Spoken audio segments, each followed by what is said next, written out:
I used to believe life was simple. Wake up, go to work, come home, sleep, repeat. Nothing magical, nothing mysterious. Honestly, I never thought about the secret of life. That kind of thing sounded like something philosophers or old monks sitting on mountains talk about. Not normal people like me who spend their day answering emails and worrying about bills. I was 27, working a boring office job, living in a small apartment and counting the days until weekends. My life wasn't terrible, but it wasn't exciting either. One evening, after a long, exhausting day, I decided to take a different route home. Instead of the crowded main street, I walked through a quiet park nearby. The park was almost empty, just a few dim streetlights and the soft sound of wind moving through the trees. As I walked past an old wooden bench, I noticed an elderly man sitting there. He looked strange, not in a creepy way, just unusual. He wore a simple gray coat, had long white hair, and his eyes looked calm, almost too calm. When I walked past him, he suddenly said, "Do you know the secret of life?" I stopped. At first, I thought he was talking to someone else, but the park was empty. I turned around and said, "Excuse me?" He smiled slightly and repeated, "Do you know the secret of life?" I laughed awkwardly. "No. And honestly, I never really thought about it." He nodded as if that was the answer he expected. "Most people don't," he said. I didn't know why, but something made me sit on the bench next to him. "All right," I said jokingly, "so what is it?" "The secret of life?" he asked. "Yes." He looked up at the sky for a few seconds. Then he said something strange. "It's very simple." I waited. "You will understand it the moment you realize something important." "And what's that?" I asked. "That you are already living the life you will someday wish you could return to." He frowned. "What does that even mean?" He didn't answer immediately. Instead, he pointed toward a group of young people walking and laughing on the path. "Look at them," he said.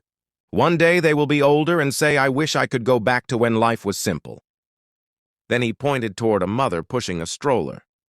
"He will one day say, 'I miss when my child was small.'" Then he looked at me. "And you? One day you will say, 'I wish I could go back to when I was 27.'" I laughed. "No offense," I said, "but my life isn't exactly amazing right now." He smiled again. "That's exactly why most people miss it later." I stayed quiet. The wind moved through the trees, and for a moment the park felt strangely peaceful.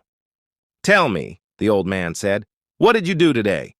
I shrugged. "Nothing special. Went to work, complained about meetings, thought about quitting my job. And tomorrow, probably the same thing." He nodded. "And that is the tragedy." "What do you mean?" He leaned forward slightly.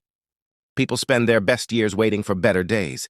"That sentence hit me harder than I expected," he continued. "They say I will be happy when I get a better job, or I will enjoy life when I make more money, or I will relax when things are finally perfect." Then he shook his head.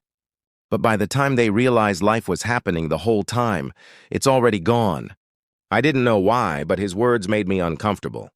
Maybe because part of me knew he was right. He stood up slowly from the bench.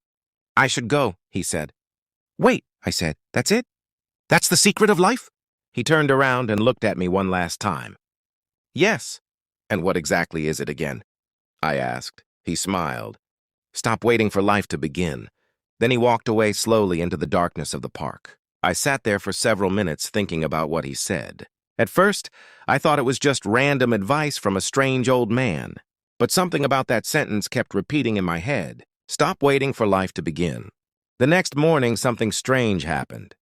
I woke up, and instead of immediately checking my phone like usual, I just sat there for a moment. The sunlight was coming through the window.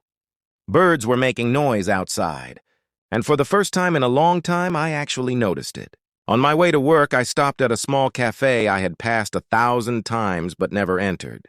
After work, instead of going straight home, I called an old friend I hadn't talked to in months. Little things, nothing dramatic. But life somehow felt different.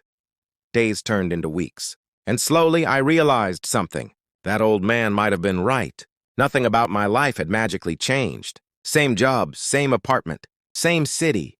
But I had stopped treating life like something that would start later. Months later, I went back to that same park.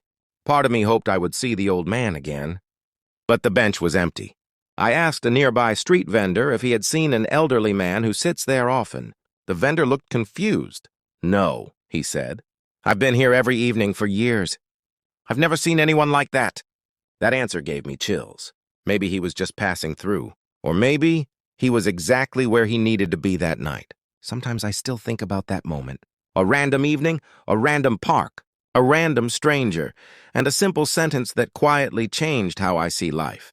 Now, whenever I catch myself thinking, "I'll enjoy life later," I remember his words. And I remind myself, the life I'm living today is the one I might someday wish I could come back to.